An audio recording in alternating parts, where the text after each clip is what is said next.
안녕하세요. 재미의 이유의 홍란지입니다. 제가 오늘은 또 전문가 한 분을 모셔왔는데요.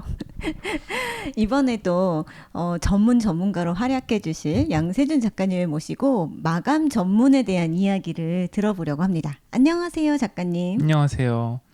네, 마랑 양세준입니다.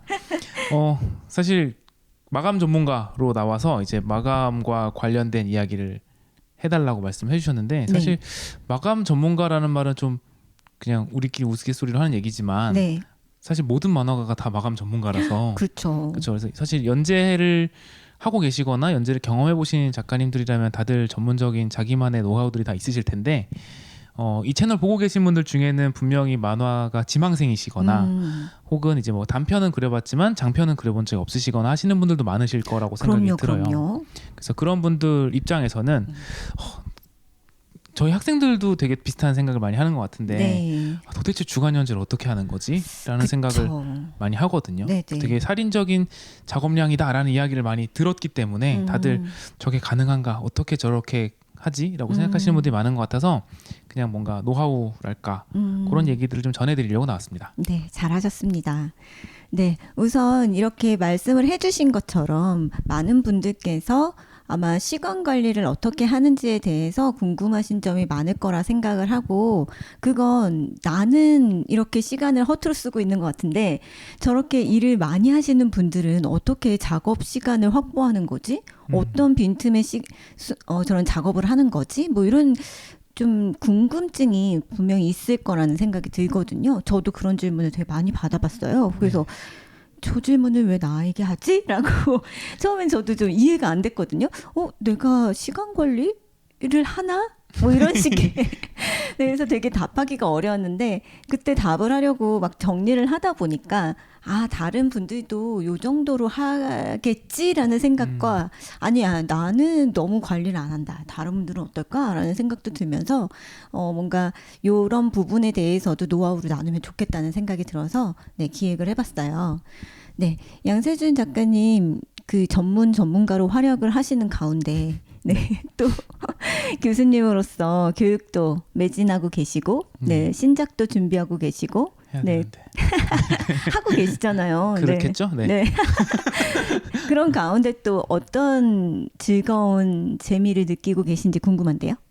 요즘 이제 즐기고 있는 콘텐츠에 네. 대해서 이야기를 하자면 일단 한동안 정주행을 했었던 드라마 중에 네. 그 한국 드라마 25, 오. 21라는 남주혁 씨랑 김태리 씨가 나온 펜싱을 소재로 한 드라마가 있었잖아요. 네, 저 너무 재밌게 봤어요. 네, 저희가 이제 그 스포츠 만화 특집 촬영할 때도 잠깐 네, 언급을 네. 했었지만 그때는 아마 방영 중이었던 그렇죠. 거 같죠? 네. 그때 결말은 모르고 봤었지만 지금은 이제 결말까지 다 최근에 봤어요. 조금 뒤늦게 정주행을 해서 네네. 다 보고 방금 이제 홍란지 박사님이랑 그 작품에 대한 이야기를 나눴는데 서로 불만을 가지고 있는 구간이 다르더라고요. 맞아요. 그 진짜. 네. 근데 전체적으로 좋은 작품이었고 재미있었다라는 건 너무 아마 재밌죠. 둘 다 동의하고 네. 네네. 좋은 캐릭터들이었다까지도 공감을 하는데 약간 저는 개인적으로 중간에 좀 루즈한 부분이 있었다라는 생각이 들어서 뭐 물론 이해는 돼요. 캐릭터들에 대해서 각자 더 많이 비춰져서 이야기를 좀 풍부하게 만들려고 했던 구간이었다고 생각하는데 그 부분이 저는 조금 쫀쫀하지 못했던 것 같아서 아쉬운 구간이 조금 있었고 네, 그리고 인터넷 찾아보니까 결말에 불만이 있는 분들도 상당히 많으신 것 같더라고요. 네, 저는 15화까지 아무 불만 없이 난 16화에서 진짜 끝났죠? 네네. 네. 이 드라마는 내 인생 최애 드라마야라는 식의 생각까지 했었어요. 아, 정말요? 네, 왜냐면 저는 그 김태리 배우가 연기한 나희도가 내가 이 세상에서 가장 사랑하는 여성 캐릭터인 것 같아라는 생각이 들 정도로 너무너무 멋있었거든요. 맞아요. 네. 어떻게 여고생 캐릭터를 저렇게 멋있게 그릴 수가 있지? 라는 생각을 했는데, 정말 당당하고 주인공으로서 자기가 어떤 식으로 삶을 이끌어 나가야 될지 굉장히 확고하고 용기도 있고, 그래서 너무너무 멋지다, 이런 생각을 했고, 그리고 또 서로가 서로에게 남주혁 그 배우님과 그리고 또 그 김태리 배우님이 연기한 그 캐릭터 둘이서 서로가 서로에게 굉장히 힘이 되는 존재고, 그리고 저는 그 드라마에서 명대사가 떠오르는데, 그러니까 그 남주혁 배우가 하는 그 대사가 있었어요. 네. 너는 나를 항상 옳은 길로 이끌어. 음. 근데 그게 너무 멋있었어요. 그러니까 서로가 서로에게 우상이 되고 서로가 성장할 수 있도록 응원이 되는 존재. 어떻게 저렇게 아름답고 고귀한 관계가 있을 수가 있는가? 저는 그 드라마 네. 보면서 남주혁은 페이크고 고유림과 나희도의 관계가 아, 그쵸. 이 이야기의 중심축이지 않은가라는 생각을 하면서 봤어요. 이게 맞아요. 제가 로맨스보다는 스포츠물을 훨씬 더 좋아하는 입장이어서 그랬을 수도 있는데 좀 그렇게 그렸죠 실제로. 실제로 그랬고, 그쵸? 네. 그러니까 이 두 가지의 관계가 그 작품을 계속해서 이끌어가면서 저는 한순간도 놓칠 게 없이 지루했던 구간이 없다고 생각한 게 두 개의 관계성을 너무나 잘 이끌어갔기 때문이라고 생각을 했거든요. 그게 재밌죠. 예전 네. 같았으면 그냥 포스터에 만약에 그 세 명이 나와 있었다면 옛날 같았으면은 그 남주역을 사이에 두고 그쵸. 그 펜싱을 하는 두 소녀가 경쟁 관계에 놓이는 이야기를 그리는 게 가장 일반적이고 전통적인 방식이었을 맞아요. 것 같아요. 네. 이거는 남녀가 반대였어도 아마 마찬가지였을 거라고 그렇죠. 생각하는데 아다치미츠루가 늘 해왔던 거였고 사실은 마동타카 오해성의 그쵸. 이야기이기도 하고 근데 그 셋이 나왔는데 그 셋이 그러니까 고유림이라는 캐릭터랑 백이진이라는 캐릭터가 나희도를 중심에 두고 이야기가 진행이 되지 맞아요. 그 백이진을 중심으로 남자 캐릭터를 중심으로 이야기가 네. 돌지 않는단 네, 말이에요. 네, 그래서 네. 그런 점에서 굉장히 새롭다는 느낌도 들었었고 맞아요. 재밌게 봤습니다 전체적으로. 그쵸. 고유림하고 나이도의 관계도 너무너무 멋있었어요. 네네. 네, 서로가 서로를 진심으로 응원을 하고 그리고 초반에는 고유림 캐릭터가 되게 까칠하잖아요. 그렇죠. 네. 그래서 그때가 더 그것도 재밌었는데. 매력적이더라고요. 그때도 재밌었다고요? 그 어느 순간에 모든 그 긴장 관계가 해결되는 구간이 있어요. 저는 그때가 되게 맥이 탁 풀려 버려가지고 아, 진짜요? 그 뒤에 오. 다시 맥을 잡는데 조금 시간이 걸렸던 것 같아요. 아, 그렇군요. 저는 너무 재밌어서 네, 이렇게 로맨스 장르를 이렇게 가져갈 수 있지. 근데 왜 이제껏 안 만들었던가라고 생각하면서 너무 즐기면서 봐서 엔딩도 굉장히 용감했죠. 저 오. 엔딩 선택하다니. 엔딩. 오늘 저 이 얘기만 할 것 같은데. 네, 아우 정말 네, 네, 진짜 아쉬웠던 엔딩이라고 저는 개인적으로 생각하고. 저는 좋았습니다. 네, 네 이렇게 다르다니까요. 그러네요. 네, 그 재미있는 드라마를 정주행을 하셨군요. 네네네. 네. 드라마를 보실 때 그러면 재생 속도를 빠르게 하시는 편이세요? 아니면 아니요, 느리게 하시는 편이세요? 정주행으로 하죠. 아, 진짜요? 네, 정석으로. 심지어 하루에 한 편 이상 잘 안 봐요. 네. 보통 정주행했다고 하면 특히 이제 완결된 드라마를 봤다고 네. 하면 하루에 막 3-4편씩 보시잖아요. 저는 다 봐요. 하루 만에? 네. 굉장하십니다. 저는 그냥 정석으로 한 편 보고 다음 날 또 한 편 보고. 오. 근데 약간 대단하시다. 성격이 왜 그런지 모르겠는데 저 아내랑 같이 보거든요 보통. 아내는 전혀 그런 게 없는데 저만 그런데 계속 몇 편 남았는지를 체크하고요. 그 몇 편 남은 거에 대해서 이제 몇 편밖에 안 남았어 아쉬워하는 게 아니라 빨리 다 보고 싶다라고 생각을 해요. 그러니까 언제 다 보지? 뭐 네, 이런 이게 약간 건가요? 숙제처럼 느껴요. 그래서 다 보고 나면 되게 후련하고. 아, 그렇군요. 그렇구나. 그것도 약간 성격 차이가 있는 것 같아요. 저는 그런 적은 없는 것 같아요. 그냥 쭉 보다가 저도 근데 몇 화가 끝이지는 확인을 하죠. 시간 내로 내가 볼 수 있을까. 그런 점들도 그 콘텐츠를 즐기는 방법 중에 여러 가지니까.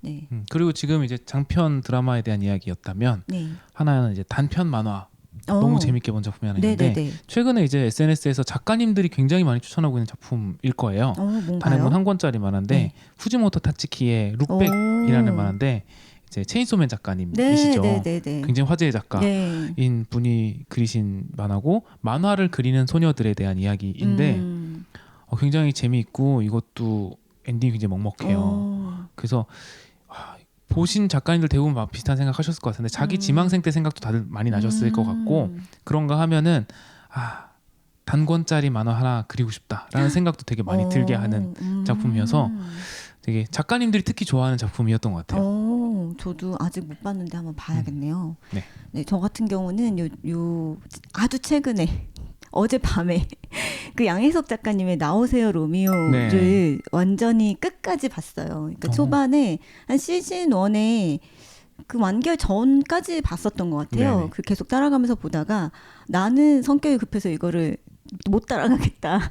멈추겠다 여기서. 그러고 나서 어제 다 정주행을 했는데 보고서 막 그 존경심이 나오는 결말을 제가 확인하게 돼서 이분하고 내가 친하다는 게 세상. 자랑스럽다. 네, 자랑스럽다. 역시는 역시. 네, 어떻게 이렇게 결말을 냈지? 좀 놀랐어요. 그러니까 결말이 잘 지어지는 작품을 은근히 찾기가 어렵답니다. 맞아요. 저 네. 이거 학생들한테도 많이 얘기해요. 네. 그 엔딩에 대한 취향도 자기가 알고 있어야 된다라는 얘기 하는데 의외로 우리가 만화를 끝까지 다 본 경험이 맞아요. 생각보다 적어요. 네. 중간에 탈주하기도 하고 그런 거 하면 작품이 인기가 많아서 아직 안 끝난 작품도 있고 맞아요. 다 봤는데 엔딩이 마음에 안 들어인 경우도 그래서 끝까지 다 봤고 엔딩도 마음에 들어인 작품이 되게 귀한 진짜 경험이잖아요. 귀해요. 지금 저희가 25, 21라는 드라마를 얘기를 했듯이 저는 네네. 정말 15화까지 정말 제 인생 최애의 드라마다 막 이러면서 정말 너무너무 좋아했는데 엔딩이 마음에 안 든다고 지금 불만을 갖잖아요. 근데 이거는 취향을 떠나서 작가님이 그러니까 야에서 작가님이 어떻게 이런 식의 엔딩을 그러니까 가지고 있었다는 것 자체도 너무 기분이 좋고 너무 멋지고 이런 생각이 들었는데 저의 입장에서는 그게 굉장히 설득력 있게 그려졌기 때문에 결말은 작가의 가치관이 드러날 수밖에 없잖아요. 네. 그런데 그 가치관이 독자들과 안 맞는 경우가 굉장히 많은데 네, 가치관이 있다 하더라도 그리고 가치관이 그러니까 이 결말을 어떻게 해야지라는 생각이 또 없는 경우도 있고 네, 그래서 결말을 잘 만들기가 그리고 설득력 있게 그려내기가 굉장히 어렵다고 생각했는데 좀 놀랐어요. 봐야 되겠네요. 저 엔딩까지 못 봤었는데. 네, 저 진짜 좀 놀랐어요. 이분이 이 정도였구나. 뭐 이러면서 진짜 이분이 이 정도였어. 내가 이분하고 친하게 지내고 있어라고 생각하는 그 기분. 네, 좋았어요. 그렇군요. 네. 자꾸 오늘 이 대화가 자꾸 25, 21으로 빨려 들어가는 것 같은 느낌이 들긴 하지만 알았어요. 제가 엔딩에 대한 취향 얘기를 했잖아요 방금. 네. 그래서 홍남지 박사님은 그걸 별로 마음에 안 들어 하셨지만 네. 저는 좋아했잖아요. 네. 제가 전에 잠깐 홍남지 박사님이랑 얘기할 때 말씀드렸던 내용인데 제가 절반의 성공을 좋아하잖아요. 엔딩을. 그렇네. 그 맥락에서는 완벽하게 들어맞는 엔딩이에요. 그렇네요. 그래서 저한테는 되게 좋은 엔딩이었어요. 하나를 취하지 못하고 하나는 완벽하게 취했고 그리고 그걸 통해서 성장을 완벽하게 그걸 보여줬고 그게 저한테는 되게 좋았거든요. 그랬구나. 되게 현실적이기도 했고. 네, 그렇네요. 맞아요. 진짜 현실적이었어요. 그쵸. 네, 그래서 엔딩에 대한 취향에 대한 것도 지금 보고 계신 분들도 한번 정리해 보시면 좋을 것 같아요. 내가 좋아했던 작품들 뭐 어떤 만화, 어떤 드라마, 어떤 영화 쭉 한번 보고 그 중에서 엔딩에 공통점이 있나 한번 생각해 보시면 그게 자기 취향일 수도 있는데 엔딩에 대한 취향이 있으면은 그 엔딩을 향해서 일화를 어떻게 만들어야 될지를 정하기가 되게 쉬워지거든요. 그쵸. 그래서 그거 한번 정리해 보시는 것도 창작자 준비하시는 분들한테 되게 좋은 공부가 되실 것 같아요. 우리가 오늘 시간 관리 노하우를 얘기하려다가 네, 엔딩까지 이야기까지는 제가 너무 다른 부분을 자꾸만 넘어갔네요. 네, 그럼 다시 우리 주제 쪽으로 이렇게 몰고 와서 네. 작가님은 하시는 일이 많잖아요. 뭐 사실상 작가랑 교수밖에 안 하고 있기는 해요. 그래도 네. 뭐 생활도 하시고, 그러니까 가정 생활이랄까 그런 네. 것들도 무시할 수는 없잖아요. 그렇죠. 근데 네. 그건 다들 있는 거니까 뭐. 그렇죠. 근데 어쨌든 그런 질문을 되게 많이 받아요. 어쨌든 주간연재 작가라는 스케줄 자체가 굉장히 살인적이라고 들었는데, 근데 어떻게 다른 일이랑 같이 병행을 하느냐. 더군다나 강사할 때도 힘들긴 하지만 강사는 어쨌든 일주일에 하루로 나를 잡아서 수업을 할 수 있었는데 전임 교수가 되고 난 뒤부터는 저희가 일주일에 한 4일은 나오잖아요. 그래서 그렇죠. 그렇게 하면서 어떻게 주간 연재가 가능했냐라는 질문을 좀 받기도 하는데 사실은 꾸역꾸역 한다가 답이긴 한데요. 그 꾸역꾸역이 궁금한 거예요. 그러니까 그 꾸역꾸역도 저는 그냥 꾸역꾸역 그냥 하는 거지 뭐라고 생각을 했는데 이렇게 학생들 중에도 이걸 되게 많이 물어보더라고요. 맞아요. 그래서 한번 생각을 해봐야 되겠다라고 생각해서 정리를 좀 해봤더니 이 친구들이 놓치고 있는데 나는 너무 당연하다고 생각했는데 아직 안 해본 친구들 입장에서는 잘 모르는 것도 있구나라는 것도 알게 된 것도 좀 있어요. 네, 그러니까 저는 지망생 시절이든 공부를 하던 시기이든 제가 진짜 궁금해서 뭔가를 물어봤는데 그냥 뭐 열심히 하는 거야. 이 시간 이렇게 하는 거고 이거 보고 이렇게 하고 이거 보고 이렇게 하는 거야 라는 식으로 알려주시는데 최선을 다해서 알려주신 걸 수도 있는데 배우는 입장에서는 되게 갈증이 심한 거예요. 그럴 수 있죠. 이만큼으로 알려주는 건 나도 있거든요. 근데 그 플러스 알파에 정말 세심하고 구체적인 부분을 물어보는 건데 그것까지는 알기가 굉장히 어렵더라고요. 약간 교수님들은 그런 게 있어요. 저도 그렇고 학생의 어떤 스타일을 침해하면 안 된다라는 생각이 항상 있으니까 예를 들면 뭐 이건 어떻게 해요라고 물었을 때 일단 통상적인 건 알려주는데 내가 하고 있는 노하우인데 이거는 나의 스타일에서는 맞는데 네 스타일에서는 맞을지 모르겠는데 내가 이걸 얘기해줬다가 이 친구가 이렇게 폭이 좁아질까봐 이 친구가 가려고 하는 방향이랑 내가 가는 방향이 다를 수도 있는데라는 생각이 들면 그 부분을 조금 빼놓고 이야기하게 되기도 해요. 근데 이 친구가 알고 싶었던 건 그거인 경우들이 그쵸. 많잖아요. 네. 일단 참고할 수 있게 알려줘. 인 경우들이 내가 많으니까. 취사 선택은 알아서 할게 그쵸, 이거잖아요. 그래서 네. 요즘은 그냥 양세준이란 작가는 이렇게 합니다라고 말을 하고 그냥 알려주고 있어요. 네네네. 그런 다음에 알아서 판단하시라. 네. 그래서 그러면은 네, 지금 가장 궁금한 게 정말 여러 가지 일을 하면서 마감을 할 때 꾸역꾸역 하는데 그 꾸역꾸역 안에는 뭐가 있는지 한번 네. 알려주세요. 일단은 최우선으로 생각하는 게 뭔지를 말씀을 드리자면 네. 너무 당연한 얘기인데요. 마감을 하는 것이에요. 이분이 진짜 근데 내가 진짜 구체적으로 얘기해달라고 그렇게 몇 번을 얘기했는데 근데 이게 왜 중요하냐면 네. 일단은 마감을 지키는 것 이외에 다른 선택지가 있다는 생각부터 지우셔야 돼요. 다른 선택지가 있다 생각을 할 수도 하세요. 있군요. 하세요, 많이들. 그러니까 예를 들면 아마추어 분들 같은 경우에 특히나 네. 예를 들면 공모전 마감을 한다고 하면 네네. 이번 공모전에 못 내면 안 그치. 돼라고 생각은 하고 있지만 네네네. 마음속 한 구석에는 이기 공모전 날짜를 찾아보고 있는 자신이 있고 공모전이 아니더라도 성공할 수 있는 여러 가지 방법을 또 찾아보고 있는 자신이 있고 그렇네요. 그리고 공모전에 내더라도 혹시 잠깐만 내가 딴 거를 다시 해보는 게 낫지 않을까? 지금 하고 있는 공모전 원고는 이러이러한 약점이 있지 않나라는 걸 스스로 분석하고 있거든요. 그쵸. 근데 그게 나쁜 건 아닙니다만 일단은 마감을 지키는 것을 최우선으로 생각을 하면 지금 당장 원고 방향을 수정하면 안 된다라는 결론이 먼저 나겠죠. 그쵸. 그리고 완성을 해야 되니까요. 네, 2기 공모전이 아니라 1기 공모전을 내기로 내가 마음을 먹었으니까 그렇다면 이 마감을 지키는 것 외에 다른 선택지는 없어. 다시 말하자면 망한 원고라도 내야 돼. 내 마음에 들지 않은 원고라도 일단 출품을 하기로 마음 먹은 이상 마감을 지켜서 출품을 한다라는 것에 대한 되게 너무 당연한 얘기지만 굳은 의지가 있지 않으면 마감은 안 지켜져요.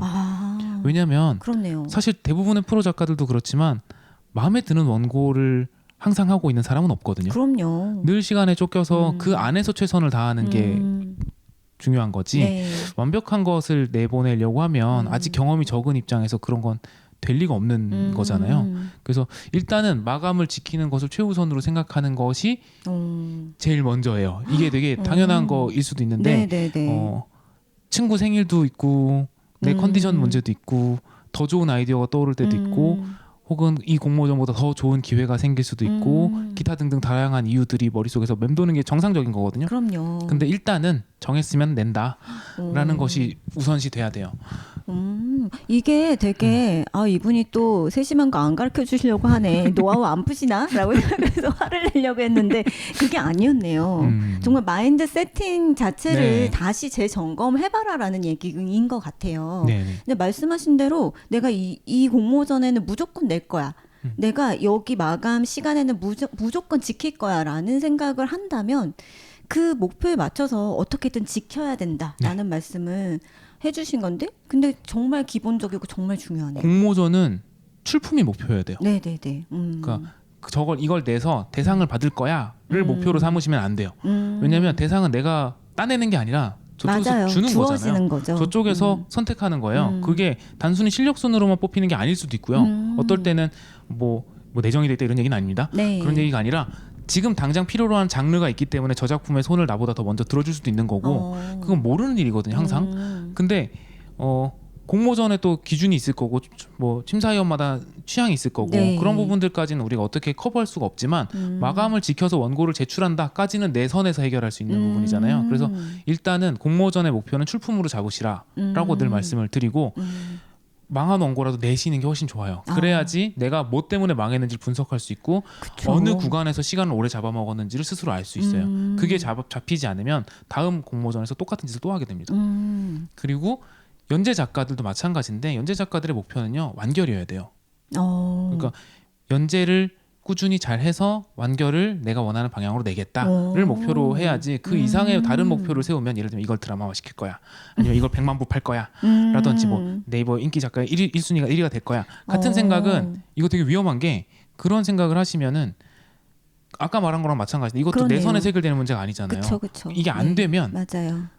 세상 탓을 하거나 더 무서운 건 독자 탓을 하게 돼. 그쵸. 아 사람들이 내 만화를 못 알아주네. 얘네 왜 이렇게 이런 작품이나 1등으로 올려주고 내 만화는 왜 여기 있어? 이런 생각을 하게 되건 혹은 동료 탓을 하거나 저놈만 없었어도 내가 위험한데요? 내가 두 번째 네. 줄까지 가는 건데 뭐 이런 생각을 한단 말이에요. 그래서 일단 내가 원하는 시기에 원하는 방향으로 완결을 내는 것을 목표로 만화를 만드시는 거를 저는 권해드려요. 그게 작품에도 좋고 작가의 멘탈 관리에도 되게 좋아요.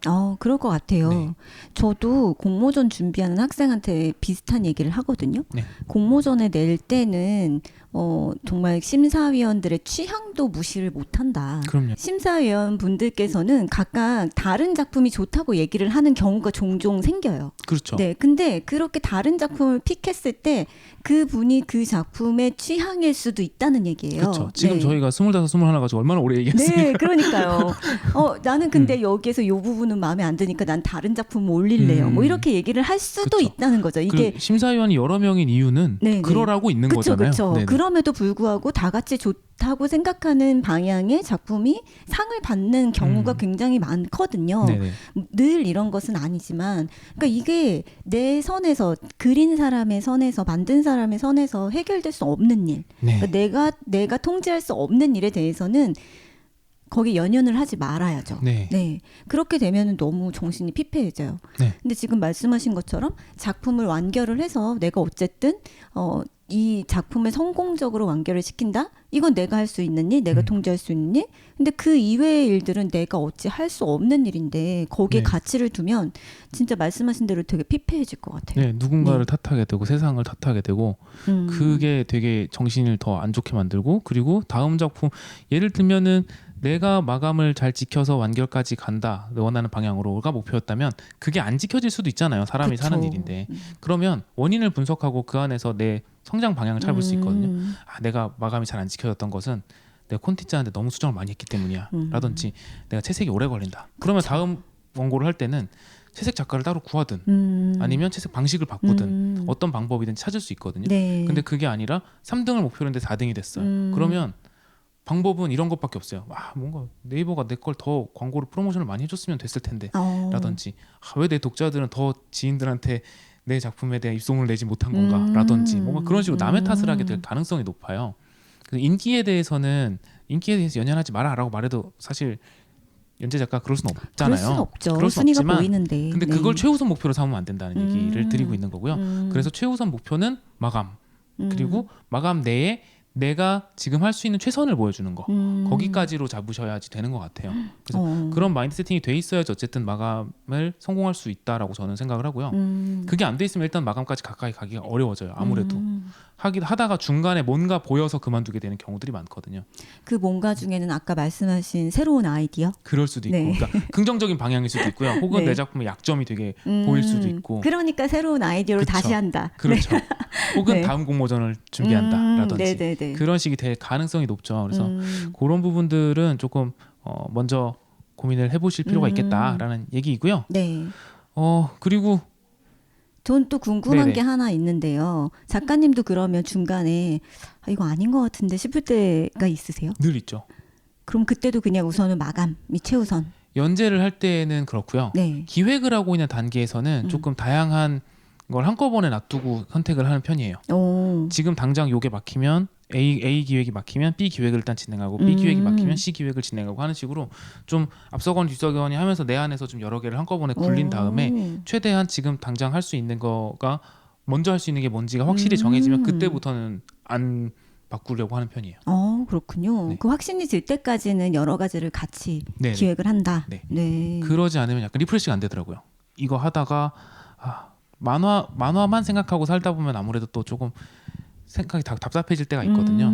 그런 생각이 들 때 자꾸 딴 데로 도망치고 싶어지는데 그때 약간 다른 장르의 작품도 기획하고 이렇게 하다 보면 또 다시 풀리고 그거 준비하다가 또 막혔을 때 다른 게 다시 묵혀놨던 게 다시 풀리는 경우들도 있고 해서 저는 그런 식으로 준비하는 편이에요.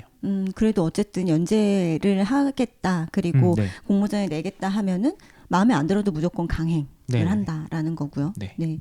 알겠습니다. 그래서 그 생활하면서 작업 활동하면서 가장 우리가 우선순위에 둬야 할 것들이 무엇인가에 대해서 마감의 최우선은 마감을 해야 된다는 것이라는 네. 마인드 세팅이 가장 최우선시 되어야 된다라는 말씀을 해주셨어요. 그럼 작가님은 작업을 하실 때의 그 마감을 지켜나가는 그 순서 그런 것들이 정해져 있으시겠죠? 그렇죠. 네. 작업 공정에 대해서 이야기를 하자면 일단 그냥 풀어서 말씀을 드릴게요. 네. 기본적으로 일단 먼저 시나리오가 나오고 네. 그러니까 물론 기획서부터 시작을 하면 더 많겠지만 연재하는 중간에는 네네. 다음 회차에 대한 시나리오가 나오고 그러면 그거를 글콘티화해요. 그럼 이제 이 부분에서 이제 시나리오랑 글콘티가 어떻게 다르지라고 어떻게 달라요? 생각하시는 분들이 있는데 제가 느끼기에는 시나리오는 조금 더 영상에 집중돼 있는 영상에 더 잘 맞는 형태라면 네. 글콘티는 그리는 것에 더 잘 맞춰져 있는 방식에 가까워요. 제가 느끼기에는. 근데 두 가지를 다 하세요? 저는 개인적으로 글콘티 대사를 먼저 쓰고 나면 대사를 먼저 시나리오를 쓰고 나면 그거를 글콘티화 시키는 과정을 한 번 더 거쳐요. 아, 그래서 그렇군요. 그러면 확 줄어요. 왜냐하면 그림으로 표현할 부분을 빼버리거든요. 그럼 이제 제가 그릴 거니까 저는 알잖아요. 요거는 뭐 표정에 대한 지문이라든지 뭐 너 왜 그렇게 뭐 어디 갔다 왔다 하더니 왜 이렇게 똥심 표정하고 있어? 이런 식이라면 그냥 똥심 표정 그려버리면 되거든요. 그래서 그런 경우 표정이 왜 그래? 정도의 대사만 추가하면 되겠죠. 네네. 그런 식으로 이제 바뀌는 부분들, 그러니까 이게 그림이 들어갈 때를 상정해서 대사가 줄어드는 것까지 저는 좀 고려를 하는 편이어서 그리고 저는 글콘티를 짜면 일단 몇 컷 정도 나온다가 책정이 돼요. 그럴 것 같아요. 네, 대사가 그래서 확실하게 분량을 나오니까. 잡을 수 있는 거죠. 그렇게 잡아놓으면 이 장면이 지금 이 회차에서 클라이막스인데 분량이 좀 적다. 라는 생각이 든다면 거기다가 컷을 늘리기 위해서 나머지 부분을 좀 줄여나간다든지 대사를 좀 쳐낸다든지 하는 식으로 분량 조절을 할 수 있어요. 근데 시나리오에서는 이 단계로 가기가 좀 어렵거든요. 그래서 저는 개인적으로는 글콘티까지는 하는 편이고 그 다음에 이제 그림 콘티를 들어가요. 요건 이제 여러분들이 많이 알고 계시는 그겁니다. 그림의 뼈대가 되는. 지난번에 연출 특집을 보시면 조금 더 설명이 좀 쉬우실 것 같아요. 텍스트 위치부터 잡아라라는 이야기도 그때 말씀을 드렸었고 그런 다음에 스케치 들어가기 전에 요건 이제 스케치업을 사용하는 경우들인데요. 스케치업을 사용하는 경우엔 스케치업 배경을 먼저 작업을 해요. 네. 배경어 씨가 있는 경우에는 배경어 씨에게 콘티를 넘겨서 일단 그 작업을 먼저 받아 놓죠. 그러면 그 위에다가 스케치 혹은 펜터치를 들어가요. 스케치하고 요즘은 스케치랑 펜터치가 약간 경계가 좀 모호해졌어요. 네. 예전에는 수작업할 때는 연필로 하는 게 스케치고 그쵸, 펜으로 그쵸. 하는 게 펜터치니까 네. 너무 딱 나뉘었었는데 요즘은 컴퓨터로 작업을 하다 보니까 펜으로 해도 다 지울 수 있고 그래서 그냥 그게 약간 경계가 좀 허물어진 경향은 좀 있는데 어쨌거나 단계를 다 말씀드리자면 네. 스케치를 하고 펜터치를 하고 그 다음에 이제 밑색 깔고 명암 넣고 후보 정하고 최종 편집하고 하는 방향이 되죠. 지금 단계가 한 10개 정도 쭉 말씀드린 것 같은데 네. 지금 말씀드린 건 지금 아까 계속 강조하고 있듯이 전부 다 말씀드리겠습니다라고 얘기한 거고요. 이 중에서 몇 개씩은 빠져요. 작가님들마다 네네. 저는 개인적으로 스케치를 안 해요. 콘티를 짜고 나면 뭐야. 그 뒤에 바로 펜터치를 하는 편이고요. 네. 그림을 잘 그리시니까. 그렇죠. 근데 네. 모르겠다. 아니 네. 근데 저는 생각보다 작가님의 네. 시나리오 글 콘티 그림 콘티까지 가는 과정이 되게 길다고 생각했거든요. 아 그렇군요. 네. 그러니까 저는 작가님은 그냥 그림 콘티로 바로 들어갈 줄 알았어요. 왜냐면 네. 그림을 잘 그리시니까. 근데 네. 그게 있어요. 그러니까 이게 어떻게 보면 반대인 건데 네. 그림에 대해서는 좀 더 능숙하고 글에 대해서는 저는 개인적으로 더 능숙하기로 따지자면 그림이 더 능숙하거든요. 네네네. 글에 있어서는 조금 더 미숙한 편인데 그래서 글 쪽에서 더 시간을 많이 잡는 것도 있어요. 그래서 여기서 더 확실하게 해놓고 들어가자. 그림에서는 시간이 좀 모자라도 내가 어떻게든 커버할 수 있어 라는 자신이 있기 때문에 그래서 제가 스토리를 쓸 때랑 제가 스토리를 받는 경우가 저는 나뉘잖아요. 그쵸. 그래서 서부의 저승사처럼 제가 스토리를 쓴 경우에는 시나리오에서 글 콘티까지가 시간이 오래 걸려요. 그런 거 하면은 스토리 작가랑 협업하는 경우에는 그림 콘티에서 펜터치가 더 오래 걸리죠. 그러니까 글 콘티로 정리를 제가 하거든요. 시나리오 작가한테 받아도. 근데 그 과정은 금방 해요. 왜냐하면 이미 틀이 잡혀 있고 그쵸. 프로가 쓴 글이기 때문에 굉장히 깔끔해요. 그래서 그거 정리하는 데는 오래 안 걸리는데 그 다음에 이제 그림 콘티 하면서 제가 상상했던 내용이 아니니까 그때부터 상상을 해야 되잖아요. 그쵸. 머리로 이미지화를. 근데 제가 쓴 스토리면은 이미지화는 이미 머릿속에 어느 정도 되어 있기 때문에 그쵸. 그 부분은 또 짧고 약간 이거는 작업하는 방식에 따라서 어디가 더 오래 걸리고 어디가 덜 걸리고는 상황마다도 다르고 작가마다도 다 달라요. 그래서 아까 말씀드렸던 게 그 마감을 경험해 보셔야 된다. 공모전에 망하더라도 제출을 해봐야 된다라고 말씀드렸던 게 작가마다 공정에 걸리는 시간들이 다 다르고 아까 저는 스케치를 안 한다고 말씀드렸잖아요. 근데 제가 아는 작가님 중에 스케치 2번 하신 분도 있거든요.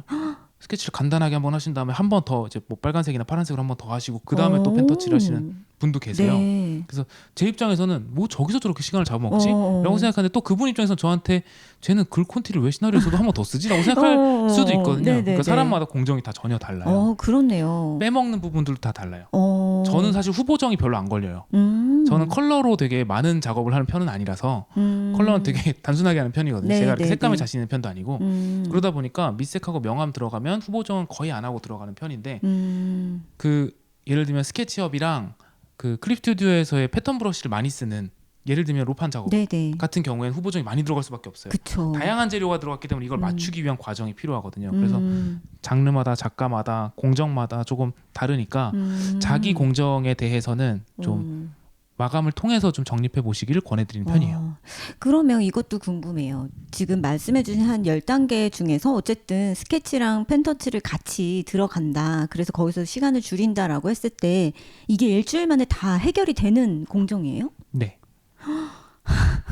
그러니까 학교 생활하는 걸 빼고 먼저 말씀을 드리자면은 보통은 시나리오는 사실 시나리오 작업은요 며칠 걸린다라고 말씀드리기가 좀 어려워요. 작화 작업을 하면서도 머릿속으로는 생각을 하고 있기 때문에 그리고 뭐 놀러 가서도 어쨌든 머릿속 한 공간에는 이제 CPU가 그쪽으로 돌아가고 있어서 옆에서 부르는 거 못 듣고 뭐 이런 상황이거든요.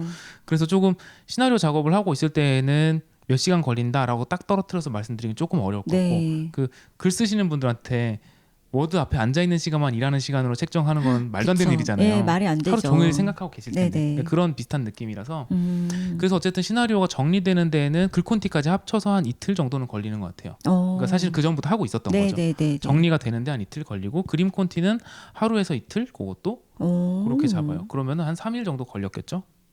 그런 다음에 이제 작화를 한 3, 4일 정도 잡는다고 치면 한 3일 정도 잡아요. 그래야지 주말 하루는 무조건 쉬어야 되거든요. 아니 근데 정말 그림 콘티까지 시간을 굉장히 많이 쓰시는 것 같아요. 그 지금은 되게 인간적으로 말하려고 노력하고 있는 거고요. 사실은 그게 더 오래 걸리고요. 일주일 중에 한 4일 정도는 그림 콘티까지 가는 것 같고요. 그림 콘티가 나오고 나면은 사실 하루에서 이틀 정도면 작화는 완성이 돼요. 작화를 그렇게 빨리 한다는 사실도 놀랍지만 근데 그 전까지 되게 스트레스를 많이 받으실 것 같아요. 그렇죠. 그러니까 사람들이 제가 작화를 하루 이틀 만에 한다 그러면 야, 이 인간은 일주일 동안 노는구나 라고 생각하실 수도 있는데 실제로는 스트레스 받는 구간이 더 길어요. 앞쪽이. 그럴 것 같아요. 네, 그래서 작화 들어가면 몸은 힘든데 마음은 되게 편해요. 이제는 진짜 달릴 일만 남았다 끝나면 되니까. 라는 생각이니까 그때부터 되게 오히려 신나죠. 저는 개인적으로. 그리고 거기는 익숙한 공정이고. 네. 그리고 또 궁금한 게 저는 또 그런 생각도 드는 거예요. 시나리오는 초반에 기획을 할 때 어느 정도 트리트먼트가 나오는 거 아닌가? 라는 생각이 들었거든요. 네네네. 네, 근데 트리트먼트가 아주 길진 않아도 아주 짧은 사건의 나열이니까 정말 긴 시나리오는 아닐지라도 그렇기 때문이라도 시나리오 과정을 생략할 수 있지 않을까라는 생각도 들었거든요. 작가들마다 조금씩 다른 것 같아요. 그리고 사실 저는 트리트먼트를 거의 안 짜기 때문에 그래서 그것도 있어요. 그러니까 연재 전에 어떤 부분을 많이 준비해 놓느냐에 따라서 연재를 하고 나서 커버할 수 있는 부분들이 분명히 있을 거라고 생각을 하는데 저는 시나리오를 되게 세부적으로 짜놓고 연재를 들어가는 편은 아니라서 연재를 들어가고 나서 이제 반응도 보고 이제 상황 봐가지고 몇 파 정도로 늘릴까 이런 것도 그때 결정하고 하거든요. 엔딩은 정해져 있지만 중간 에피소드들은 그때그때 정해지는 경우들이 많다 보니까 그런 경우에는 이제 시나리오 고민할 일이 많죠. 근데 어떨 때는 짜놓은 건 아니지만 클리셰적으로 결정되어 있는 것들도 좀 있어요. 예를 들면 학원물이라면 이때쯤에 체육대 한번 해야지. 수련회 한번 가야지. 이런 식으로 학사 일정에 맞춰서 당연히 돌아가는 에피소드들이 있잖아요. 보고. 그렇죠. 뭐 예를 들면 로맨스물 학원 로맨스물 그리시는 분들이라면 뭐 발렌타인데이라든지 이런 식으로 되게 정해진 이벤트들이 있잖아요. 그런 에피소드들은 미리 트리트먼트를 짜지 않아도 머릿속에 이미 있는 경우들이 많잖아요. 그런 에피소드를 들어갈 때는 시나리오가 굉장히 금방 나오죠. 그래서 그럴 때는 시나리오 빨리 짜고 작화 빨리 끝내고 다음 걸 미리 짜야지라고 생각하지만 보통 그렇게는 안 되죠. 네, 그러니까 그 트리트먼트가 있다 해도 사실은 그렇게 네. 될 것 같아요. 네. 네, 늘어지는 구간이 분명히 있을 거고, 이 부분은 조금 내가 설명이 더 필요하겠다라고 생각되면, 그럴 수도 있고요. 네. 그리고 연재를 하다 보면 지난번에 체육대회 에피소드가 인기가 많았는데 한번 반응이 더? 좋았는데 네. 그러면 비슷하게 축제 한번 할까? 이런 생각을 하게 되거든요. 그럴 것 같아요. 그런 식으로 네, 네. 끼워 넣는 에피소드도 되게 많아지고 음. 혹은 어떤 캐릭터가 그냥 중간에 등장한 것뿐인데 인기가 확 많아지는 경우도 있어요. 혹은 나는 이런 인물이라고 해서 등장을 시켰는데 오해를 받는 경우도 가끔 생기거든요. 엑스트라인 줄 알았는데 조연 그렇게 될 때도 있고 예. 혹은 나는 이 친구가 그렇게 나쁜 친구라고 생각하진 않았는데 독자들한테 굉장히 욕을 많이 먹고 있다든지 오. 이런 경우에는 이 친구를 위한 변명 회차가 필요한 경우들이 가끔 그렇네요. 생겨요. 그럴 때도 있고 혹은 아까 말씀하신 것처럼 엑스트라라고 생각했는데 조연급으로 확 올라서는 경우도 생기고 예를 들면 슬램덩크 정대만 같은 경우가 그런 식으로 그쵸. 완전 주인공이잖아요. 거의 주인공이잖아요. 네. 그런 식으로 된 경우도 있단 말이에요. 그러면 대만이의 농구 고등학교 중학교 농구부 시절은 즉석으로 들어갈 수밖에 없었던 거일 거 아니에요. 그런 식으로 그러네요. 생긴 에피소드들도 분명히 생겨요. 그렇기 때문에 연재라는 건 살아있는 생물이라서 항상 모든 게 다 짜져 있는 상태로 들어가기 좀 어렵죠. 그렇네요. 물론 제가 좀 들지 않은 경향이 있긴 합니다. 그러니까 작가님은 일주일 단위로 이렇게 마감을 계속해서 연속해서 하신다. 네. 연재를 하실 때. 네, 이것도 네. 근데 작가들마다 다르죠. 그러니까요. 이종원 작가님은 네. 유명하잖아요. 네, 4주 단위로. 네, 그걸 해보려고 했는데 일단 세이브 원고가 3화 이상 있어야 돼요. 그런 걸 가져본 적이 없어서 애초에 저한테는 허락되지 않는 방식이더라고요. 되게 준비성이 철저한 스타일로 보이시거든요. 제가요? 네. 전혀 그렇지 않습니다. MBTI도 완전 T고요. T가 아니라 P인가? 맨 P, 마지막에. 네, 그렇고요. 계획이랑은 사실 거리가 좀 멀긴 해요.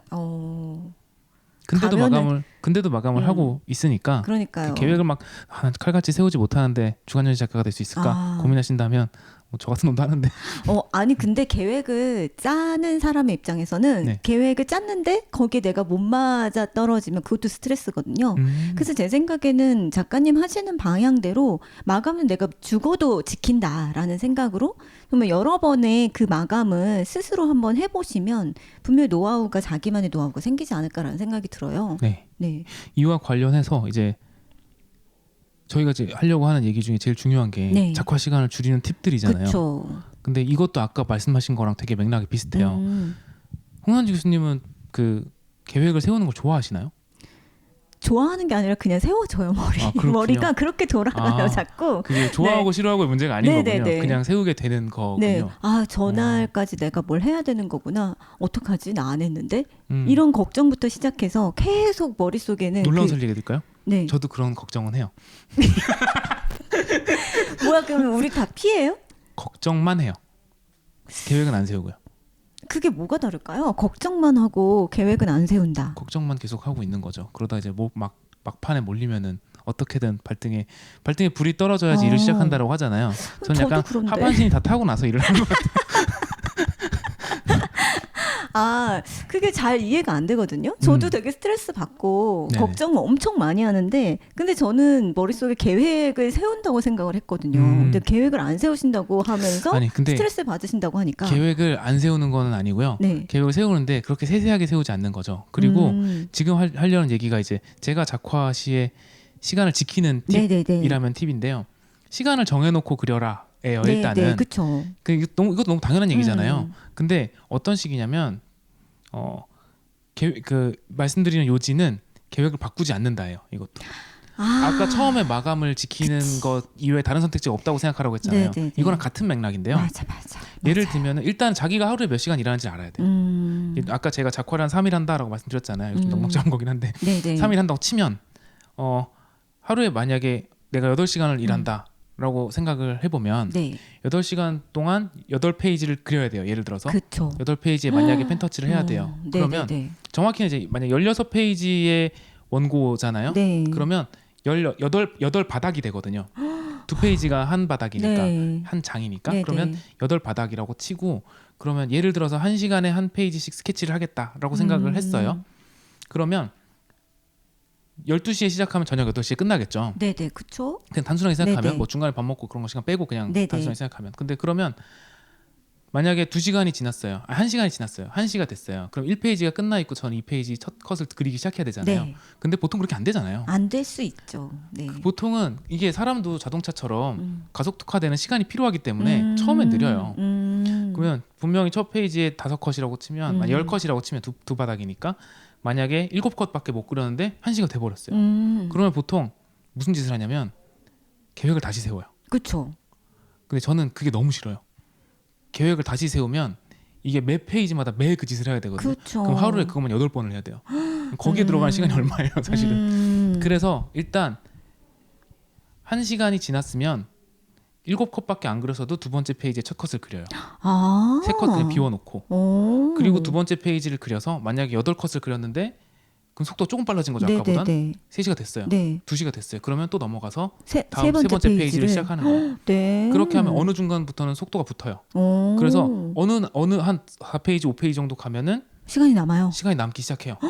1시간 동안 10컷을 그렸는데 한 10분 남았어요. 예를 들어. 네네네. 그럼 첫 컷에 안 그린 7번째 컷을 그려요. 와, 이건 되게 노하우다. 네. 그런 식으로 시간이 남으면 돌아가서 채우는 거지. 오. 지금 시간이 다 되면 일단 다음 페이지로 넘어간다라는 거를 이것도 그러니까 예외는 없다라고 스스로 융통성을 없애놔야 돼요. 그리고 그냥 넘어가서 계속 하다 보면 나중에 언젠가 어떤 페이지에서는 회상 컷이 많을 때도 있고요. 오. 혹은 그쵸. 막 이렇게 감정 표현 컷이라서 오. 말풍선만 있고 막 하늘만 있고 막 그쵸, 이런 것들도 그쵸. 분명히 있어요. 네, 배경만 나오고. 네, 그래서 두 페이지인데 막 35분 만에 끝나는 경우들이 생기거든요. 오. 그때 올라가는 거예요. 아, 두 번째 페이지에서 3컷이었지 하고 두 번째 페이지 네네네네. 넘어가는 거예요. 그래서 작업을 진행을 하면 만약에 다 못하더라도 적어도 8시가 딱 됐을 때는 마지막 페이지까지 건드려 놨을 거 아니에요.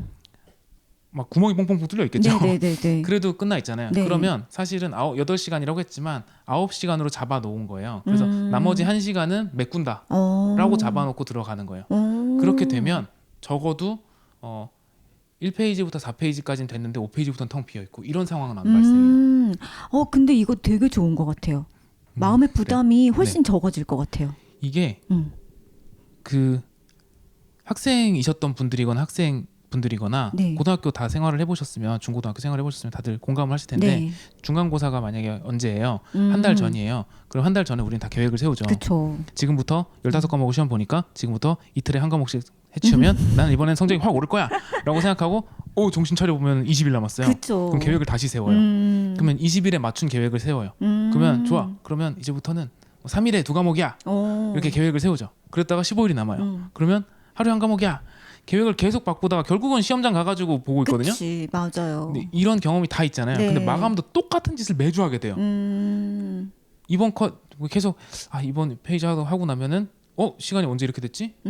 그러다 보면은 또 오늘까지 스케치 하려고 하는데 안 되겠네. 내일까지는 해야 돼. 내일 오전 일찍 일어나야지. 뭐 이런 생각을 해요. 아니면 이제 이런 생각을 하죠. 2시간만 잘까? 그러니까요. 밤을 새면 될 거야라고 2시간만 생각할 것 잘까? 같아요. 그러면 이제 햇빛이 막 이렇게 몸 되게 개운하고 막 그런 일들이 너무 많거든요. 네네네. 그래서 무조건 시간이 되면 다음 장으로 넘어간다라는 거를 염두에 두고 계시면 스케치도 그렇고 펜터치도 그렇고 채색도 그렇고 그런 방향으로 하시면 훨씬 더 속도가 빨라져요. 그래서 지금 페이지라고 말씀을 드렸더니 혹은 페이지나 장이라고 말씀을 드리니까 출판 만화에만 해당이 된다라고 생각하실 수도 있지만 웹툰도 클립 스튜디오 그쵸. 많이 쓰실 텐데 네네. 다 페이지로 나눠져 있거든요. 맞아요. 그 페이지는 이제 자기가 단위를 나눌 수 있잖아요. 그 단위를 자기가 1시간 혹은 1시간 반 계산하기 쉬운 정도 네네. 분량으로 처리할 수 있는 정도로 끊으시기를 권해드려요. 그래야지 계산이 쉬워요. 그렇겠네요. 이거 되게 좋은 팁이고 아까 제가 말씀드렸듯이 저 같으면은 한 8시간을 소요했는데 8페이지 중에 5페이지밖에 못했다 하면 되게 자괴감 들 것 같거든요. 네, 그럴 것 같아요. 근데 8페이지 중에 중간중간 드문드문 해야 될 곳은 있어도 어쨌든 다 건드리면 마음이 그거보단 좀 편할 것 같아요. 그래서 빨리빨리 저거 마저 하고 쉬자라는 생각이 들 수도 있을 것 같고 되게 좋은 팁인 것 그래서 같습니다. 그렇게 하시는 게 제가 느끼기에는 원고 하는데 제일 속도가 빨라진다라기보다는 시간 내에 맞춰서 작업하기가 쉬운 방식인 것 같아요. 계획을 지키기 쉬운 방식인 것 같아요. 네. 그 다음에는 이제 요것도 같은 맥락일 수 있는데요. 네. 시간 정해놓고 그리다 보면 그 적이 있어요. 시간을 정해놓고 그리는 걸 방해하는 나의 적은 그쵸. 완벽주의라고 부르는 네. 욕심이죠, 사실은. 네, 욕심이죠. 왜 욕심이라고 하냐면 완벽주의라는 예쁜 말 뒤에 숨고 싶은 마음이 다들 있거든요. 나는 원래 실력이 이거보단 더 좋은데. 네. 그렇죠. 혹은 내가 지금 낼 수 있는 작화력보다 내가 안목이 너무 높아서 내가 눈이 너무 높다 보니까 완벽한 원고를 보여주기 전까지는 나는 사람들한테 보여줄 수 없어 라는 식의 생각을 분명히 공모전을 내려고 처음 마음 먹을 때는 없었는데 네. 공모전을 작업하다 보면 일주일 전쯤에 그 생각을 꼭 하게 돼요. 그리고 다음 공모전 날짜를 찾아보게 되거든요. 근데 왜 완벽주의라는 예쁜 말 뒤에 숨지 말라라고 말씀을 드리냐면은 이게 좀 팩폭으로 들으실 수도 있고 저 사람이 날 왜 때리지라고 생각할 수 있는데 네. 3학년 학생들한테 말했다가 학생들에게 되게 막 울어서 그러니까 이렇게 채팅창에다가 많이 울어서 이게 되게 어떤 분한테는 되게 좀 폭력적으로 들으실 수도 있습니다만 우리가 실력에 비해서 안목이 높아 그래서 나는 원고를 할 수 없어를 완벽주의라는 방패로 삼는 거거든요. 그렇게 생각하면 원고를 완성하지 못하는 이유가 안목이 높아서라는 되게 고귀한 이유 때문에 완성이 안 되는 것처럼 보이잖아요. 네. 근데 우리가 직시를 해야 돼요. 현실을. 실력에 비해서 안목이 높다라는 건 다른 말로 말하자면 안목에 비해 실력이 없는 거예요. 그렇죠. 실력이 부족한 거죠. 네, 그래서 마감이 안 된 이유는 안목이 높기 때문이 아니라 아직 실력이 부족하기 때문인 거거든요. 그러면 여러분이 하셔야 될 건 그 실력에 맞는 원고를 완성해 보셔야 돼요. 그리고 안목에 맞게 실력을 쌓아 올리는 거는 연습을 통해서 따로 해결하셔야 돼요. 그리고 원고에서 만약에 이건 저도 학생들한테 많이 해주는 얘기인데 예를 들면 지금 이 컷에서 연출상 로우 앵글로 그리는 게 좋을 것 같아요. 네네. 로우 앵글로 그려봤는데 안 그려져요. 그럴 수 있잖아요. 그렇죠. 그러면 수 로우 있죠. 앵글을 막 하려고 했는데 시간 내에 지금 막 시간은 지금 30분, 10분 있으면 이제 다음 페이지 넘어가야 되는데 로우 앵글만 안 그려져요. 그리고 지우고 하다 보면 그 컷에 너무 시간 많이 그쵸, 잡아먹거든요. 그쵸. 그때 말씀드린 건데 2번 그려보고 안 되면 지우세요. 되게 냉정하신데요? 네, 저는 그렇게 해요. 2번 그려보고 안 되면은 이거 지금 내 실력으로는 이게 이 시간 내에 못 그리는 거예요. 시간 내에 못 그리는 거는 실력이 없는 거예요. 만화가의 작화력은 마감 시간 내에 가독성을 지켜가면서 낼 수 있는 최선의 퀄리티가 작가의 작화력이지. 시간 충분하고 뭐 그런 상황에서 그냥 그려낼 수 있다를 자기 작화력에 착각하시면 안 돼요. 진짜 저는 왜 그 학생들이 교수님 보고 왜 때려서 이렇게 얘기했는지 알 것 같아요. 와우. 그게 안 네. 되면 근데 그렇다고 해서 그러면 연출이 깨지는데요. 다른 방법을 찾으셔야 돼요. 아이레벨로도 할 수 있는 연출이 있어요. 분명히. 조금 더 이렇게 효과적이지 못할 수는 있어요. 근데 대사를 하나 더 추가해서 약간 세련된 연출을 포기하더라도 가독성에 더 집중을 해서 일단은 넘어가야 돼요. 넘어가고 그러면 저는 영원히 로우 앵글로는 원고를 할 수 없나요? 연습하셔야죠. 그걸 안 하고 싶고 원고 내에서만 해결하려고 하니까 거기서 완벽주의 같은 예쁜 꽃을 그리고 있는 거거든요. 근데 아니에요. 그건 완벽주의가 아니에요. 완벽주의를 표방하시려면 연습을 많이 하셔야죠. 근데 보통은 이제 원고에서 모든 걸 보여주고 싶어 하면 안 돼요. 마치 그런 거죠. 제가 야구 선수인데 예를 들면 저는 직구가 제 승부구예요. 직구로 저는 타자를 제일 잘 잡을 수 있어요. 네네. 실전에서는 직구를 던지셔야죠. 네. 그리고 근데 변화구도 던질 수 있어야지 더 다양하게 더 풍부하게 시합을 운영할 수 있고 더 오래가는 투수가 될 수 있을 것 같아요. 그러면 변화구는 시합 없을 때 연습하셔야죠, 자기가. 근데 시합에 가서 변화구로 계속 던지려고 하면 그 시합 망하는 거거든요. 그렇죠. 그렇잖아요. 실투하죠. 강판돼요, 분명히. 근데 그거랑 마찬가지. 원고는 실전이니까 실전에서는 일단 지금 내가 할 수 있는 걸 해야 돼요. 그리고 내가 못하는 것도 할 수 있고 싶으면 연습으로 채우셔야 된다라는 거죠. 그렇네요. 네, 그래서 2번 그려보고 안 되면 일단 넘어가셔야 돼요. 그러지 않으면 원고 완성하기 너무 힘듭니다. 그래서 그런 지금 굉장히 팩폭을 많이 하셨는데 죄송합니다. 아니 이 만화라는 직업이 그냥 다른 예술도 마찬가지겠지만 어떤 영감이나 어떤 천재적인 아이디어만으로 해결되는 일이 아니잖아요. 그렇죠. 충분한 훈련과 연습이 뒷받침되어야만 정말 그 연재라고 하는 그 실전에서 잘할 수 있는 거예요. 네네. 네, 근데 뭐 김연아 선수도 실제로 올림픽 나서기 전에 한 번도 제대로 뭐랄까 3분 동안의 뭐 프리 스케이팅을 완벽하게 한 적이 없다 하더라도 부분에 대해서는 계속해서 연습을 연마했기 때문에 올림픽이라는 무대에서는 몇 분 동안 이루어지는 프리 스케이팅을 완벽하게 할 줄 아는 것처럼 그쵸. 말씀하신 내용이 그런 내용인 것 같아요. 내가 정말 연재라고 하는 실전에서 잘하고 싶다면 부분을 미리미리 연습을 해둬야지. 네. 안 그러면은 실전에서도 할 수가 없다. 배우가 네. 카메라나 무대 위에서는 연기를 못하고 그게 없을 때만 집에서는 진짜 연기를 잘해요. 그러면 배우가 될 수는 없죠. 연기를 그쵸. 잘한다고 할 수는 있겠지만 자기 스스로는 네네. 그거랑 마찬가지예요. 그러니까 마감이라는 틀 안에서 연재라는 어떤 그 약속 룰이잖아요. 그 안에서 내가 원고를 보여주는 것이 네. 내 작화력의 한계로 잡아 놓으셔야 되는데 그거를 거부하고 싶으시면 연재를 안 하시면 돼요, 사실은. 그러니까 그냥 이분들 이렇게 대폭을 자꾸 하셔. 아니 그러니까 뭐냐면 그 저런 건 가능하잖아요. 포스터입이라든지 딜리업처럼 연재 룰이 정확하게 정해져 있지 않더라도 네네. 내가 원하는 방식으로 연재를 할 수 있는 공간들이 있잖아요. 혹은 내 인스타그램이나 내 블로그에다 연재를 한다든지.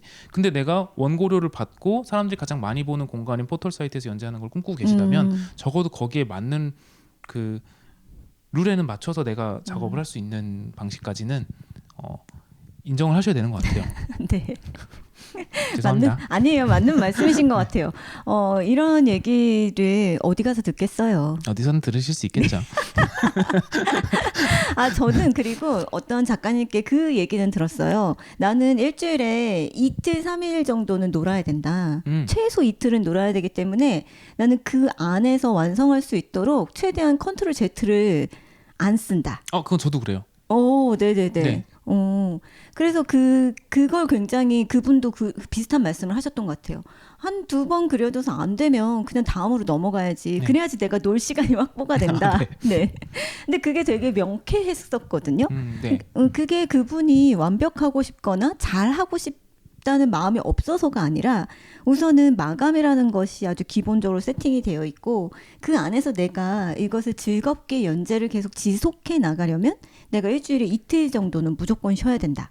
라고 생각했기 때문에 나온 타협안이 아닐까라는 생각이 들었어요. 저도 최소한 하루는 쉰다라는 것이 잡혀 있고요. 그러지 않으면 제가 체력적으로 좀 너무 힘들어서 하루는 좀 푹 쉬어야지 어쨌든 스케줄을 소화할 수 있겠다라는 거가 분명히 있고요. 그리고 효율적인 작화 스타일을 정하라는 이야기를 학생들한테 항상 이야기해요. 근데 이거에 대해서 좀 착각하는 경우들이 가끔 생기는데 네. 효율적으로 작화 스타일을 정해라라고 얘기하면 완성도를 낮추더라도 뭔가 효율을 더 추구해라라는 식으로 받아들이는 경우들이 있는데요. 네. 작화 스타일의 효율성을 챙겨야 완성도를 올릴 수 있어요. 그러니까 작화의 퀄리티를 낮춰야 된다는 말씀이세요? 아니죠. 그러니까 뭐냐면 8시간 내에 완성할 수 있는 예를 들면 뭐 몇 페이지까지를 완성할 수 있는 스타일이 있을 거예요. 작가마다 다르겠죠. 네. 나는 요 공정을 빼야지 가능해진다. 라든지 네. 나는 뭐 예를 들면 먹으로 그러니까 명암을 먹으로 어느 정도 채워줘야지 작화 스타일 내 스타일에서는 몇 시간 안에 완성이 된다 같은 것을 스스로 알고 계셔야 돼요. 네. 그게 돼야지 그 시간 관리가 가능해져서 그럼 작화 시간이 줄 거 아니에요. 작화 시간이 줄면 노는 것도 물론 방법이겠죠. 그분들마다 사람들마다 사고방식이 다르니까. 근데 예를 들면 나는 작화 완성도가 있는 작품을 하고 싶다라고 한다면 작화 효율을 챙겨서 그 시간을 자기 작업에다 다시 투자할 수 있단 말이에요. 그러니까 다른 부분에다가. 네네. 예를 들면 제 경우에는 작화 시간을 줄이는 가장 큰 목적은 콘티를 더 짜기 위해서예요. 네네. 그게 연출에서 한번 더 생각을 해보려면은 작화 시간을 좀 줄여야 되기 때문이거든요.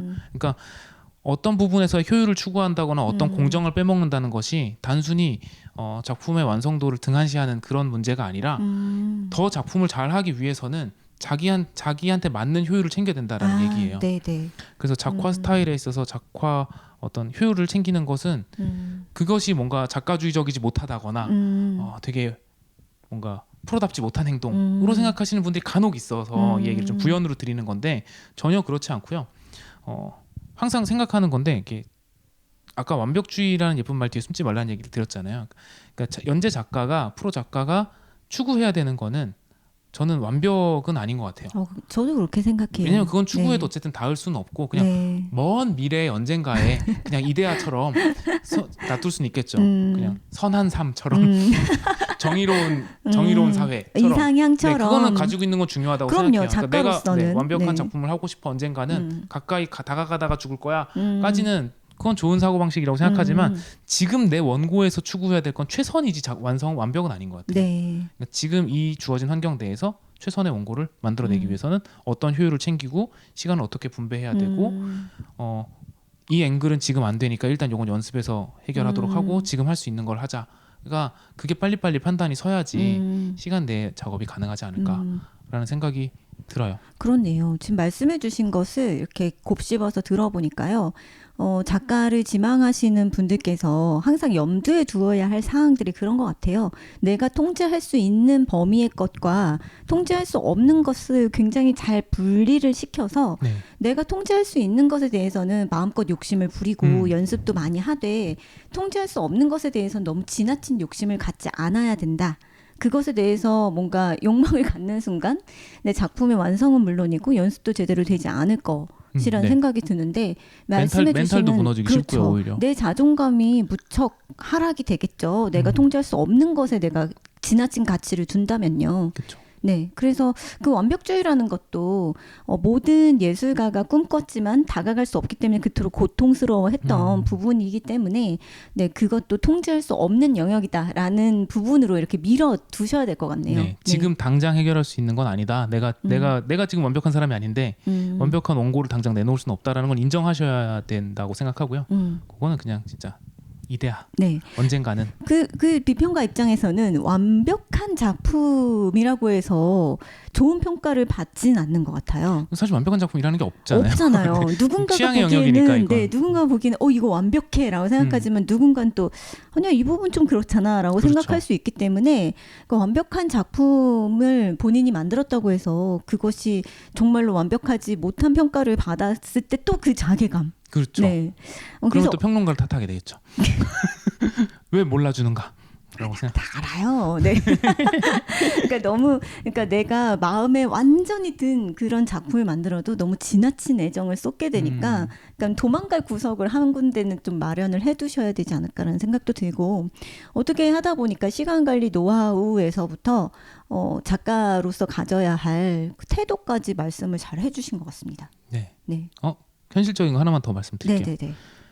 작화 시간 절약에는 이건 누구나 알고 계실 거라고 생각하지만 생각보다 그 적극적으로 활용하지 못하시고 계시는 게 네. 단축키랑 오토 액션이거든요. 오토 액션이 뭔지를 아예 모르시는 분들도 계실 수 있을 것 같아요. 오토 액션은 자기가 그 잘하는 자주 쓰는 기능들을 그 공정을 한꺼번에 묶어서 하나의 키로 만들어 놓는 과정을 말해요. 그래서 이거를 여기서 클립스튜디오까지 여러 가지 설명드리기 좀 어려우니까 그거는 아예 따로 오토 액션, 클립스튜디오 오토 액션이라고 검색해 보시면 여러 가지 뭐 영상들이나 이런 거 나올 거예요. 그래서 그런 거 보시면 될 텐데 어쨌거나 단축키는 컨트롤 쉬프트 알트 K 누르면은 이제 도구 설정 이런 게 나와요. 거기서 이제 설정하시면 되는데 이 얘기를 해드리고 싶었어요. 클립스튜디오의 경우에요. 겹친 단축키가 되게 많아요. 겹치는 단축키요? 네. 단축키? 그러니까 예를 들면 네. P가 연필에 펜슬에도 P고 펜툴에도 P예요. 네네네네. 근데 사실은 만화 그려서 제일 많이 쓰는 툴이 연필이랑 펜이잖아요. 그쵸. 근데 이 두 개가 단축키가 똑같아요. 그럼 저는 어떡해요? 이거는 셀시스가 잘못 생각한 거라고 생각하거든요. 그리고 예를 들면 브러쉬랑 에어브러쉬랑 패턴 브러쉬가 다 B예요. 그리고 그라데이션이랑 채우기 툴이 다 G예요. 그런 식으로 겹치는 게 되게 많아요. 근데 네. 지금 말씀드린 거 다 만화 그려서 되게 많이 쓰시는 그쵸. 단축키들이잖아요. 네. 이 중에서 본인이 많이 쓰시는 거는 수정하시는 거나 혹은 잘 안 쓰는 걸 삭제하시는 걸 권해드려요. 그래서 제 경우에는 연필은 스케치니까 S라고 바꿔놓고 펜터치는 펜이라고 놔둔다든지 네네네. 그리고 뭐 브러쉬는 저는 에어브러쉬랑 패턴 브러쉬를 잘 안 쓰거든요. 그래서 그거는 단축키 지워놓으셨군요. 없애버렸어요. 그냥 B는 무조건 브러쉬만 되게. 그런 식으로 자기가 자주 쓰는 것만 남기고 나머지는 지워버리거나 혹은 조금 분리를 시켜놓는 작업을 저는 무조건 처음에 해놓기를 권해드려요. 그거는 클립 스튜디오의 좀 특징이에요. 클립 네, 스튜디오가 그 부분을 저는 좀 간과하고 만들었다고 생각이 그러게요. 드는데 왜 그랬는지 모르겠는데 그래서 물론 P를 2번 누르면 펜에 갔다가 셰프로 갔다가 연필로 갔다 이렇게 되는데 이게 내가 지금 연필로 해놨는지 펜으로 해놨는지를 모르는 상태에서 작업을 하는 경우도 되게 많아요. 그래서 그런 것들 많이 해보시면 좋겠고 그리고 이제 오토 액션 네. 같은 경우는 간과하기 쉽지만 오토 액션을 잘 다루면 작업 속도가 정말 많이 빨라져요. 맞아요. 네. 그래서 이거는 뭘 어떻게 해라라고 말씀드리기 어려운 게 작가마다 많이 쓰는 기능이 조금씩 다르니까 제 경우에는 예를 들어서 페이지 세팅을 무조건 제일 먼저 해놨어요. 페이지 세팅은 그걸 딱 누르면은 바로 밑그림 레이어, 펜터치 레이어, 배경 레이어 이렇게 배경이 착착 나뉘어요. 레이어가 정확하게 그 딱 나뉘고 컷선 레이어가 딱 생기게 만들어놨어요. 그러면 작업 들어갈 때 되게 빨리 작업을 들어갈 수 있잖아요. 네. 그리고 뭐 예를 들면 배경을 블러 처리한다든지 이런 것들 되게 자주 쓰는 기능들이 있잖아요. 그런 거는 다 단축키로 넣어놔서 예를 들면 저는 오토 액션 한 10개 정도 쓰거든요. 10개나. 네. 네네. 그거만 가지고도 할 수 있는 게 되게 많아서 오토 액션이랑 단축키는 현실적으로 되게 중요한 거니까 익숙해지시기를 권해드려요. 익숙해지기 전에는 저거 익숙해지는데 시간 더 걸리겠다라고 생각하는데 맞아요. 한 번 익숙해지면 평생 쓰거든요. 평생까지는 아니겠군요. 클립 스튜디오가 언제까지 쓸지 모르니까. 맞아요. 어쨌든 네. 오랫동안 쓰실 겁니다. 단축키와 오토 액션 여러분 아직 안 쓰고 계시다면 한 번쯤은 사용해 보시면 이거는 저는 그림을 전문적으로 그리지 않아도 저도 굉장히 유용하게 잘 쓰는 기능들이거든요. 근데 하물며 뭘 어떻게 보정하고 저장하기까지만 해도 오토 액션을 쓰면 그 시간도 굉장히 빠르게 절약이 되더라고요. 네. 그래서 오늘 양세준 전문가님께서 마감 관리 노하우를 이렇게 말씀을 해주셨는데 네, 굉장히 숨가쁘게 알려주실 것들이 많으셨나 봐요. 시간이 너무 길었나요? 아니요, 제가 앞 시간에 너무 근황을 길게 여쭤봐서 네. 25, 21에 둘이 너무 불타올라서 네.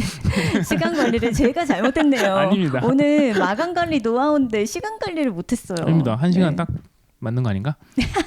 너무 긴가요? 네, 저 원래 한 40분 아니면 30분 내로 끊으려고 했는데 근데 뭐 2배로 보세요, 빨리. 네. 그렇다고 2부로 나누면 안 되더라. 그쵸? 그러니까요. 네, 2부 안 보시던데? 1부가 600몇십 회가 나오는데 조회수가 2부가 200회가 안 나오고 그래서 하나로 우겨 넣어봤습니다. 네. 네.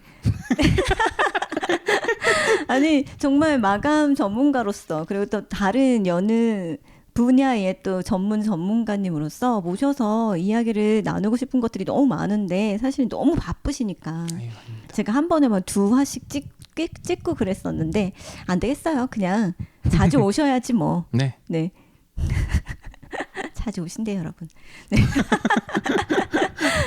네, 그래서 오늘 제가 양세준 작가님 덕분에 또 이렇게 편하게 노하우를 전해 들으면서 여러분들께 귀중한 팁을 알려드린 듯 합니다. 뿌듯하고요. 예. 네, 오늘도 감사했습니다. 네.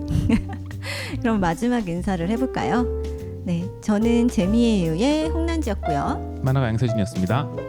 다음에 또 만나요. 감사합니다. 감사합니다.